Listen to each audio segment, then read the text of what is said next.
Middle east ఇప్పుడు మారణ హోమానికి care of అడ్రస్గా మారింది.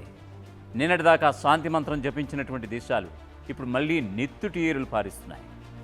అమెరికా అధ్యక్షుడు డొనాల్డ్ ట్రంప్ జోక్యంతో గత వారమే ఇజ్రాయెల్ లెబనాన్ మధ్య శాంతి ఒప్పందం కుదిరిందని ప్రపంచం ఊపిరి పీల్చుకుంది. కానీ ఆ సంతోషం వారం రోజులు కూడా నిలవలేదు. అమెరికా మాటను పక్కన పెట్టి ఇజ్రాయెల్ ప్రధాని నెతన్యాహు సైన్యం లెబనాన్ రాజధాని బీరూట్పై విరుచుకుపడింది. బాంబుల వర్షం కురిపించింది. హిజ్బుల్లా అడ్డా దహియాను సర్వనాశనం చేసి పడేసింది. ఈ దాడుల్లో మహిళలు, చిన్నారులు ప్రాణాలు కోల్పోయారు. ఇటు ఇజ్రాయెల్ దాడులకు అటు ఇరాన్ హిజ్బుల్లా రాకెట్స్తో సమాధానమిస్తున్నాయి. అసలు బీరూట్లో ఏం జరుగుతోంది? నెతన్యాహు మైండ్ గేమ్ ఏమిటి? అమెరికా ఒప్పందం ఎందుకు అట్టర్ ఫ్లాప్ అయిపోయింది?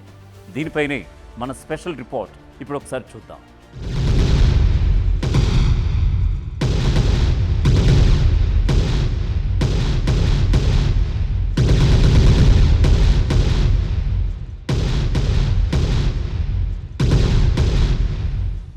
లెబనాన్ రాజధాని బీరూట్ మరోసారి పేలుళ్ల మోతతో దద్దరిల్లిపోయింది. నిన్నటిదాకా నిశ్శబ్దంగా ఉన్నటువంటి నగరంలో ఒక్కసారిగా ఇజ్రాయెల్ యుద్ధ విమానాలు గాల్లోంచి నిప్పుల వర్షం కురిపించాయి. హిజ్బుల్లా కంచుకోట దహియాలోని 2 అపార్ట్మెంట్లపై ఇజ్రాయెల్ మిసైల్స్ దూసుకొచ్చాయి. హిజ్బుల్లా హెడ్ క్వార్టర్స్ టార్గెట్గా ఈ అటాక్ జరిగింది. అంతే, క్షణాల వ్యవధిలో బహుళ అంతస్తుల భవనాలు భూస్థాపితమైపోయాయి. కాంక్రీట్ పిల్లర్స్, ఇనుప ఊచలు వీధులపై చెల్లాచెదురుగా పడి ఉన్నాయి. ఈ ఘోర దాడిలో 2 అమాయకులు ప్రాణాలు కోల్పోగా మరో 20 మంది తీవ్రంగా గాయపడ్డారు.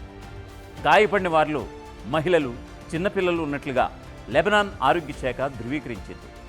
స్థానిక ప్రజలు ప్రాణాలు వదిలి పరుగులు తీస్తున్నటువంటి దృశ్యాలు సామాజిక మాధ్యమాల్లో వైరల్గా మారాయి.